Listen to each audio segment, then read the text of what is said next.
Hello, I'm Ariel Croon. And I'm Christina De La Rocha. Welcome to Season 4 of Solarpunk Presents, the podcast introducing you to the people working today to create a future we'd like to live in. Because if Solarpunk as a genre of fiction dreams about the just and sustainable world we'd like to live in the future, Solarpunk as a movement rolls up its sleeves and gets down to the business of bringing it about in the present. We hope you enjoy this episode, but first, we need your support. Come join our Patreon at patreon.com/solarpunkpresents for all sorts of good stuff like bonus clips, dispatches, photo essays, and early access to episodes. Or you can spread the word by writing our podcast a review or recommending us to a friend, or you can do both. And be sure to visit our beautiful new website and catch up on our blog at solarpunkpresents.com. And now, on to the episode. Welcome, everyone, to Season 4 of Solarpunk Presents. Yay!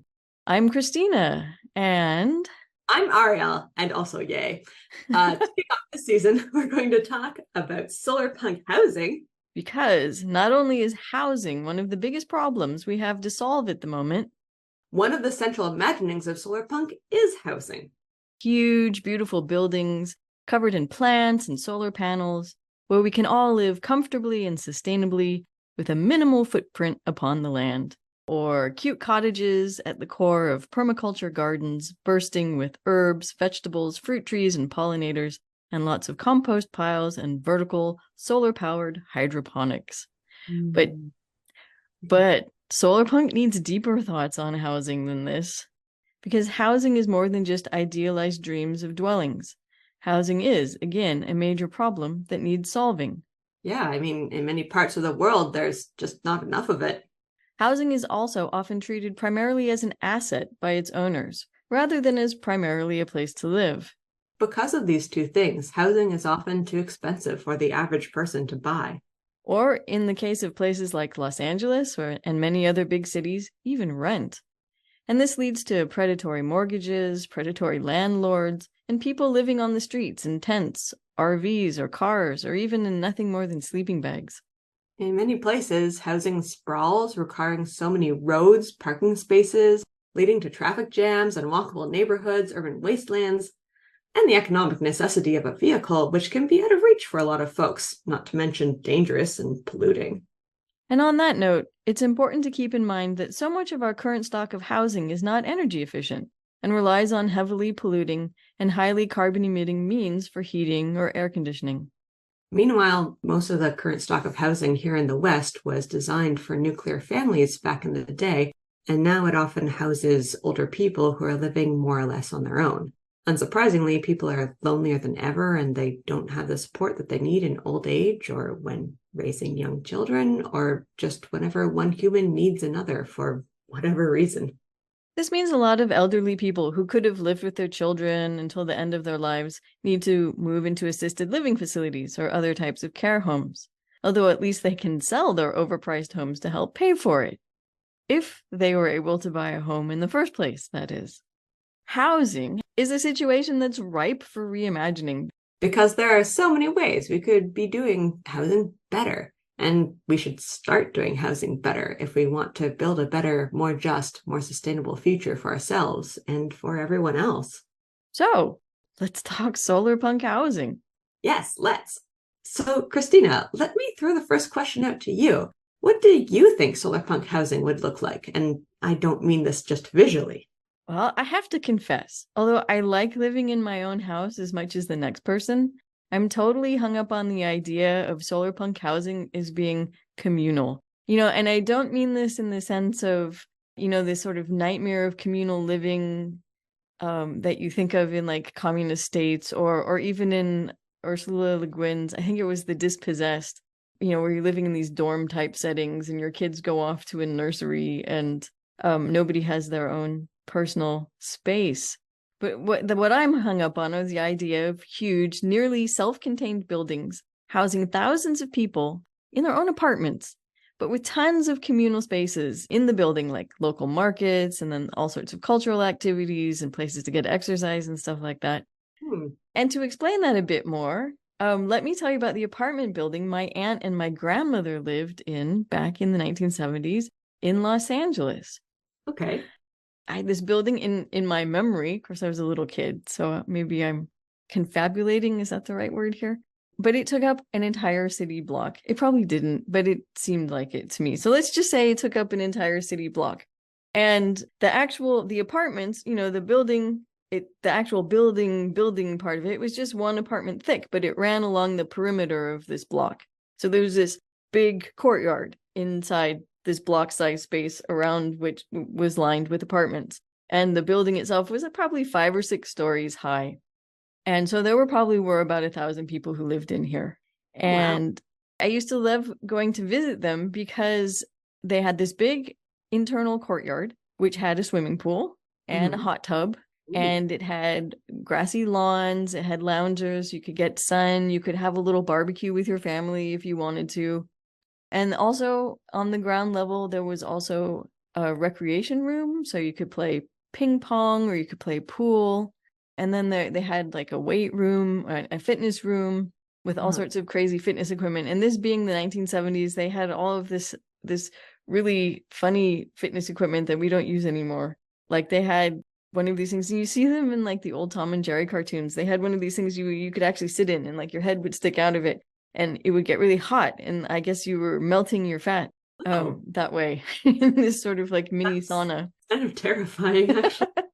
The other thing this little exercise room had, okay, this is totally off topic, but I just think this is so funny. It had one of these machines that, again, you see in the old Tom and Jerry cartoons where there's this like band that you can strap around your waist and then you press go and it shakes you. So I guess to like shake your fat cells loose. I don't know. I mean, obviously these things didn't work, but yeah, that always fascinated me as a kid. Wow. Anyways, so there was, and they also, this apartment building also had a room where you could, actually, I don't even know what you would call this room, but it was a big room and you could rent it for activities. So we had a couple of like family reunions or big family Christmas parties in this room, and it was available for the residents to use. So if you took something like that, added more floors, added lots of solar panels, and used heat pumps to keep things warm in winter and cool in summer, sealed things up somewhat to conserve and recycle water, and connected it to some super duper rapid transit system, and added in lots of cultural events in the communal areas and made it a totally affordable place for people to live in. That's my crazy and probably entirely unrealizable dream for Solarpunk housing. In short, a fun, social, affordable, and sustainable place to live in your own apartment and yet personally take up a minimal amount of space upon the land, and so that the land can be given back to nature for plants, animals, and people to enjoy. That sounds fantastic. So I have a lot of questions, but who even had the idea for that in the first place? And why wasn't it replicated everywhere? Now I'm sad because that sounds amazing. And well, even like the non-Solarpunk 1970s prototype sounds amazing. I want it to be in every city. And I realize you probably can't answer these questions, but I'm asking more rhetorically, kind of as a shake of my fist at the universe at large. So there's actually a whole world of people out there working on these so-called autonomous buildings, housing tons of people with a greenhouse attached to every kitchen or whatever. I mean, there's all sorts of different dreams. And there are people who are working to make this kind of thing an everyday reality. But in terms of the apartment buildings, I think a lot of the apartment buildings that were built in the post-war years in California before the land got really expensive did actually tend to have all these amenities. I mean, even little apartments buildings, they almost all used to have swimming pools in them. I mean, not huge, like Olympic-sized swimming pools, but little swimming pools and little rec rooms or... Yeah, that was a trend here too. In most of the buildings that I lived in, they have some very old pools or places where pools used to be, because I have been told that now pools are a little bit of a safety hazard. And so apartment buildings don't want to have them anymore. And so they're an insurance hazard, not a safety hazard. Well, yeah. Anyways, apartment buildings tend to opt for like rec rooms or rental rooms or little libraries or something like that instead. Oh, that's cute. A little library, huh? That's adorable. I think more places should have stuff like that. But what about you, Ariel? What does solarpunk housing look like to you? Or maybe I should ask, what needs do you think solarpunk housing should meet? So I guess I don't really have a concrete example, more like a list of sort of ideal requirements socially. So bear with me, because on top of solar punk housing being, net zero and sustainable and extremely affordable and all of the infrastructure goodness that you mentioned and we just covered, I think solar punk housing would be responsive to the needs of the humans who are living in it. So basically, I don't think there would be like a one size fits all type of building in a solarpunk world, and I think it would also evolve along with the community's needs. In one small example, speaking as someone with an acquired disability, circumstances can change really abruptly for any number of reasons, and suddenly you just can't climb the stairs, whether it's 2 steps or 2 flights up to your room or into your apartment. Maybe there's just a little like lip in front of the door that you have to get over. So right now, you either have to move out of your home entirely or beg your landlord to put in accommodation or assistive devices like ramps or chairlifts, or if you own, pay to install those things yourself or just deal with it somehow. It's expensive and terrible either way, on top of all the health complications that you're already dealing with. So I was thinking that perhaps the solarpunk community would have an architect and a team of people skilled in remodeling buildings who would be able to step in at that point and work to reimagine the space if that happens, which would definitely be helpful for people who are aging in their homes or who have started a family and suddenly need the space. I'm sorry, I have to interrupt because I'm having flashbacks to Brazil here, which is anything but a solarpunk movie. But where you've got Robert De Niro, who kind of like rappels in as the plumber. Right, yeah. I'm just imagining this crack team of solarpunk architects dropping in. I think it would be probably like a much slower committee-filled process. But I like that visual. That visual is fun. Press the button. It's like the bat signal. Yes. The solarpunk architect. So what was I saying? Oh yeah, people who've like started a family and suddenly they need the space to be childproof, or things to be put up high, or stairs to be walled off. Perhaps the solarpunk community would just be built with accessibility in mind first, so that those modifications wouldn't even necessarily be needed in the first place. And so that's just a tiny example of the way that I think that solarpunk housing would put humans first, I guess. So humans and their needs, and just be sort of responsive. It's not like the building would be built and then the humans move in and then the builders have nothing whatsoever to do with the residents of that building. And the residents of that building sort of don't interact with the building itself, and the building does not interact with the residents. It's just kind of like I don't know, just a feature of the neighborhood that they live in. It seems kind of strange that it's just sort of separate. I think that you're basically entering a relationship with like a structure. I don't know. I think the solarpunk community would somehow incorporate more of a responsive building strategy. I don't know. What do you think, Christina? Yeah, I don't know. It's just weird to sit here and think about housing being built for reasons other than utility for the people who are going to be living in it. Is that really what we've come to? I think so, especially in terms of if you're renting, say, it's the economic imperative. You get what's cheapest, right? Not necessarily what works the best for you in your situation at that point. Maybe you can't afford to get a building that is best for you and your situation, whether you're disabled or old or have young children, or for whatever number of reasons. You have to just put up with the building that you're able to afford. Yeah, okay. And the other thing I'm thinking now, I'm thinking about building codes, because one of civilization's successes is building codes, because we figured out how to build buildings so that they don't fall down on you, even under, even if there's earthquakes and stuff like that. But in large parts of the world, those codes may not exist, or they're not enforced. And so people, like tens of thousands of people, die unnecessarily in earthquakes, either because they're living in these medieval buildings that aren't are able to withstand an earthquake, or because nobody enforced the building codes.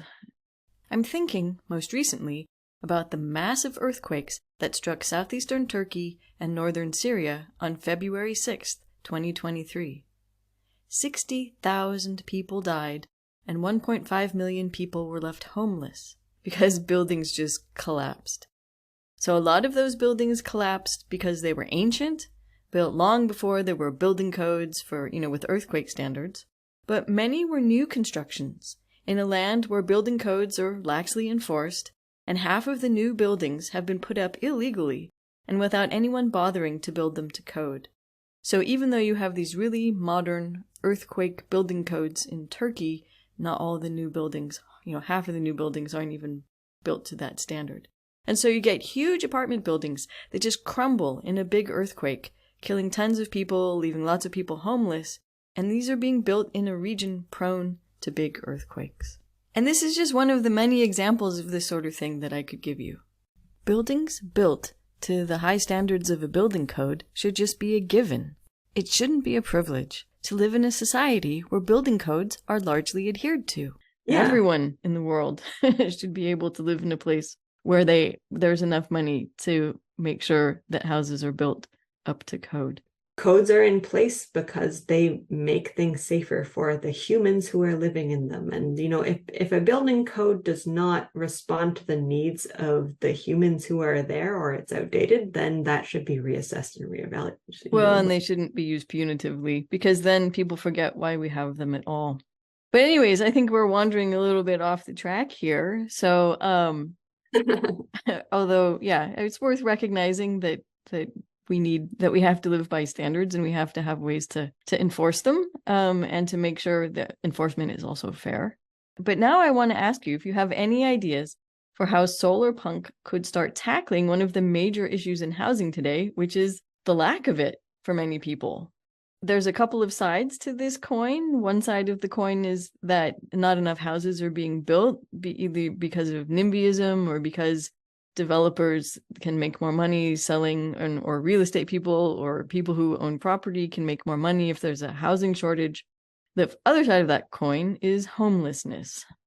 Okay, wait a second. I'm just going to break in here before I address the question entirely, just to say that the term homeless is actually shifting towards houselessness, at least in my experience, to reflect the fact that some folks are perfectly at home without a traditional house in the way that we tend to think of it. It helps sort of break us out of the idea of what a traditional home should, quote unquote, be. I have many mixed feelings about this. I mean, I've heard of this a little, maybe not as houselessness. I've not run into that one before, but as people talking about the unhoused instead of the homeless. But I actually feel like this discussion is more of a distraction than anything else. It already has derailed our conversation about how to solve homelessness, because now we're talking about vocabulary instead. I just think I'm probably just going to stick with using homelessness.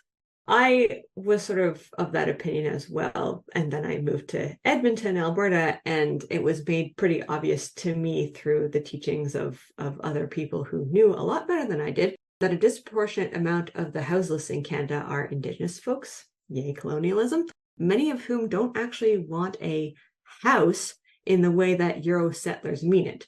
And so homeless, quote unquote, isn't really the right word. So they had a home. They still have a home. They also have a lot of home invaders who are telling them what kind of house they should want according to what those invaders think is right. So maybe this is specifically a Canadian decolonial thing about our language, but I don't want to make it seem like we're sort of deliberately ignoring it. That's sort of why I wanted to bring it up in discussions. I still have to pick at this nit here. Isn't calling someone houseless when they don't want a house also kind of problematic? That's a really interesting point you bring up. And I just don't see how calling them houseless is actually an improvement upon calling them homeless. I mean, I understand what you're trying to get at, but anyways, whatever we want to call it, people living on the streets, if they don't want to be living there, is a problem. And it's a complicated problem. And so these days, the problem can be as quote unquote simple as rents being so outrageously expensive and paychecks being so outrageously low that even people working 2 jobs can't afford to rent an apartment. So they end up living in an RV that may or may not even be capable of driving anymore. Or the problem can be complicated by issues of emotional trauma, mental health problems, and alcoholism or other types of substance abuse. Or it can just be that there will always be people who don't fit into the system and go nomad. But our society, so fixated on property, has no place for that. And then there are the issues of sanitation, homeless encampments tending not to be plumbed, nor have regular garbage pickup services. How are Solarpunk's visions or dreams or whatever you want to call it of housing relevant to these issues? I think it's very relevant because, in my opinion, this is where the affordability part of the equation would shine. So solarpunk housing would be, in my imagination, low cost or no cost, depending on the humans who live there and what they're capable of contributing financially or in other ways. I think the way to get there is to take the profit motive out of housing, like right now. Wow, okay. I mean, this is a pretty radical thing you're suggesting here, where housing would not cost people very much or wouldn't cost them anything at all. That turns our societies on their heads. I mean, maybe I should just ask you to to elaborate here and help me envision this. Two things. The first is that actually there are places in the world where houses don't accrue value. So in most of the West, we're so used to that being a reality. Like you buy at a certain amount and then the line goes up. It just always keeps getting more and more expensive. But for example, houses in Japan actually function more the way a car does. So it loses value the moment you complete your purchase. And this is due to a number of factors that I'm not going to get into right now or right here. But basically, it means that someone looking for a house in Japan can buy an older farmhouse for quite cheap. I mean, it also comes with maintenance and living out in the middle of the country, but some people like that. Whereas here, the older house is generally the more astoundingly expensive it is. I live in an area that was settled in the Victorian era.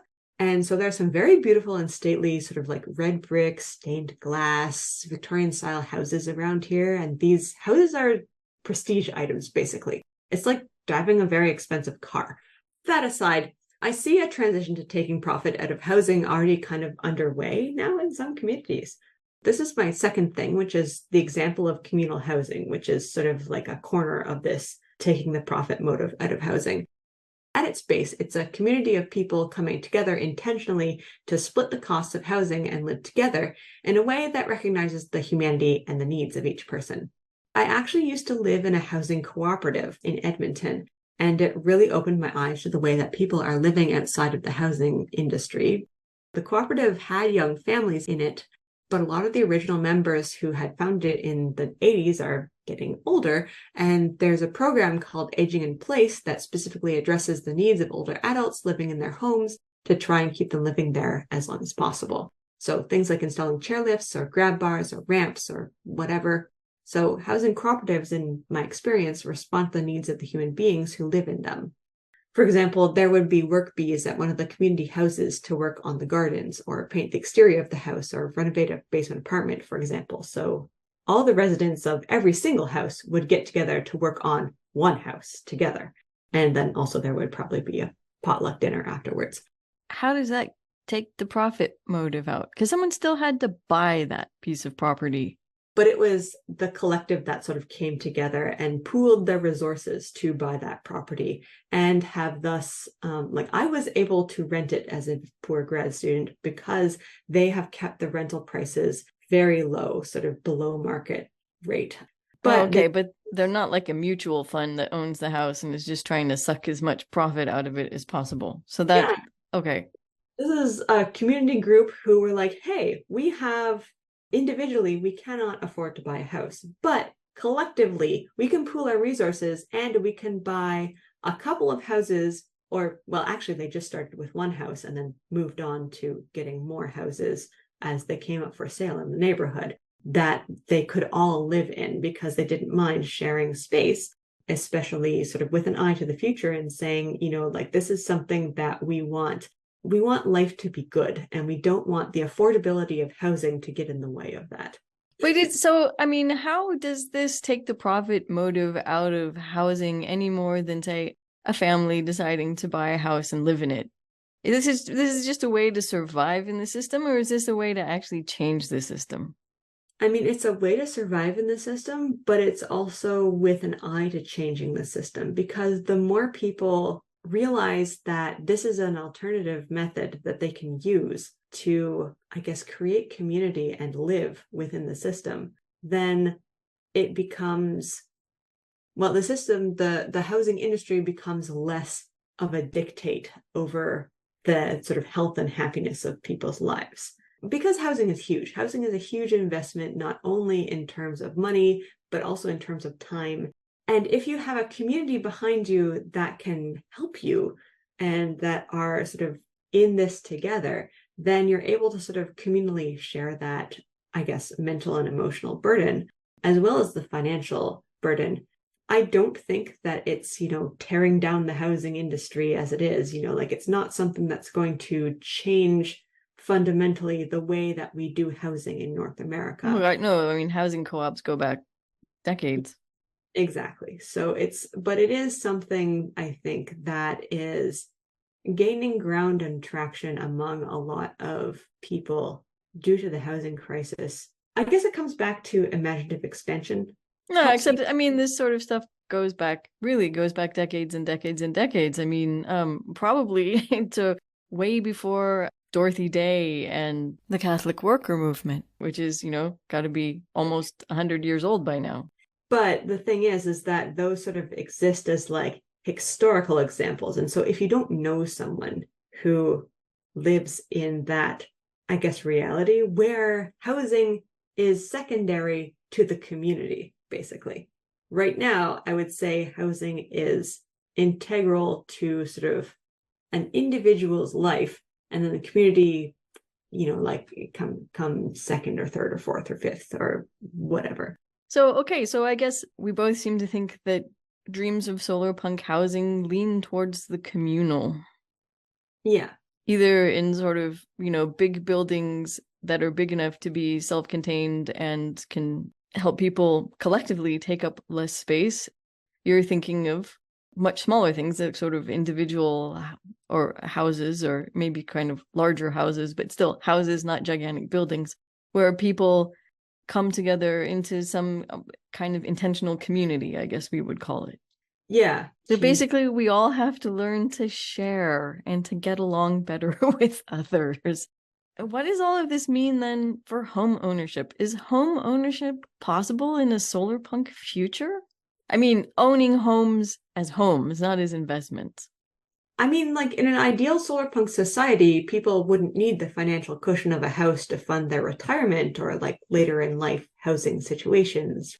After I had my car accident, and I was basically learning to walk again, the apartment building that I was in, it was lovely. My apartment was all a single floor. It was wonderful. But the doors in the front were not automatic doors. So I couldn't open or shut the doors. Also, there was a slight like raised lip between the entrance of the apartment and the sidewalk outside. And let me tell you, that lip, like, it's something that I don't even think about, or I didn't even think about beforehand, but it became a major obstacle to me for several months after my injury, because I just was physically incapable of lifting my legs that high, and I was thinking, what about, there were older people who lived in the building who used wheelchairs. I was thinking, like, what did they do? I guess they have an extremely uncomfortable and inconvenienced life, but I don't know that they want to move elsewhere because probably, they know people in the building, or they've been there so long, or it's their house or something like that, right? So yeah, it is ridiculous to think that just a tiny bit of inconsiderate design can be a huge obstacle to some people. But, speaking of imagination, we're not terribly imaginative. We can't imagine this unless someone either points it out to us or we go through it ourselves. Not to harp on this tangent again, but solarpunk art and fiction is, I think, really helpful. Or well, not even just solarpunk art and fiction, but art and fiction in general is just super helpful for being able to put yourself in the shoes of other people and think, oh, hey, I never thought of life like that, you know? If you're an introvert like me, then you don't have to actually go out and meet people and talk to them. Read their memoirs and be like, oh, hey, I understand what life is like for you. And now I think about it in my own everyday life. Housing is built for humans. And I think sometimes we forget that. Taking the profit motive out of housing would allow people to just like enjoy living and being human, I guess. So at all stages of life in whatever situation. So solarpunk housing to me means housing that actually serves people instead of the economy. So Solarpunk can start doing housing in the Solarpunk way, and then maybe that will start changing some cultural norms and the ball will start rolling, and someday everyone will live in a wonderful future in beautiful buildings that meet their needs. Because, I mean, Solarpunk's not going to just create its own little enclave and then never talk to anybody outside of it. You know, that's not what Solarpunks are about. Solarpunks are about deeply engaging with other people and the systems that we're sort of enmeshed within, you know, and realizing that we might not be able to change everything, but we can change this little, you know, like corner of our community as well. So we just want to end here on a last little note about science fiction dreams of housing, because, you know, Solarpunk's not the first aspect or genre or moment of science fiction that has dreamed of housing. And so Solarpunk is just taking that in its own direction. So I was thinking of The Veldt by Ray Bradbury. You know, there was this idea of the future house, which is essentially a smart house. It has big TV screens on the walls because that's like the. Oh wait, I have read it. Yeah, with the lions. Yeah, and it was very long ago and has sort of blended together with a lot of like. Long story short, the kids don't like their parents, but the house is trying to support the kids. And so the kids have basically TV screens for walls in the nursery, and they spend all their time on the African savannah with the lions, and eventually the lions somehow come to life and eat the parents. He had a lot of stories about smart houses, actually. The one I'm thinking of was post-apocalyptic, because of course. And, yes, the house that's all by itself, right? Doing its stuff. Yeah, it's still, you know, keeping time and, you know, like adhering to the schedule of people who are long dead because of an apocalypse, kind of nuclear apocalypse, of course. It's very haunting and tragic, but it revolves around some famous poem, if I remember correctly. The story that Ariel is talking about is There Will Come Soft Rains. And that's also the title of the poem that it's based on, which is by Sarah Teasdale. So, there will come soft rains, parentheses, wartime. There will come soft rains and the smell of the ground, and swallows circling with their shimmering sound, and frogs in the pools singing at night, and wild plum trees in tremulous white. Robins will wear their feathery fire, whistling their whims on a low fence wire. And not one will know of the war, not one will care at last when it is done. Not one would mind, neither bird nor tree, if mankind perished utterly. And spring herself, when she woke at dawn, would scarcely know that we were gone. Oh, I don't remember that, but that would make sense. Usually haunting tragedy tends to come out in very poetic language. Yeah. Anyways, the Veldt is much more fun. But none of it's particular. But of the smart house, right? Already in the 1950s. So we've got sort of that sort of seed in the science fiction imagination that now is sort of in our present reality. Maybe not in the same. Oh, but I tell you, a smart house is not part of my solarpunk dreams for the future. I don't want to have to spend a lot of time arguing with my refrigerator about all this crap it's just ordered for me that I don't want to eat. Oh yeah. It's a privacy nightmare, like in terms of data and stuff like that. Well, and algorithms are actually really, really bad about figuring out what I want. And so I can just imagine an algorithmically run refrigerator making all the orders for me and just turning my life into a living hell. Yeah, I think, Solarpunk housing, I don't think would have smart devices. Or, well, Not those kind. not those kind, smart enough to respond to humans' needs, dumb enough not to like be disastrous. Well, I mean, smart stuff taking care of like the heating and the cooling and that kind of smart stuff, but not. Yeah. My before she died, my grandmother actually used her Amazon Alexa as a way to remind her to take her pills. So like I don't agree with the Amazon Alexa like entire package, but just that one feature was actually really helpful. So Yeah, I mean, I think that nothing is pure evil. Even bad things have their uses. Yeah. I mean, and that's how they get their hooks in you, right? So yes, everything's a grab bag, right? And that brings us to the end of the first episode of season 4. And I hope we've gotten our hooks in you and that you'll be back for the next episode. Until then. Thank you for listening to Solarpunk Presents, a podcast hosted and produced by Ariel Kroon and Christina De La Rocha. The audio for this episode was recorded in part on the traditional territory of the neutral Haudenosaunee and Anishinaabe peoples. And in Germany. The opening and closing music for this podcast is Water Cooler Gang by Monkey Warhol, available for use under the Creative Commons Attribution 4.0 International License. Don't forget to support us on Patreon at patreon.com/solarpunkpresents. Every little bit helps us keep bringing you discussions and interviews. Until the next episode, keep dreaming. And stay solarpunk.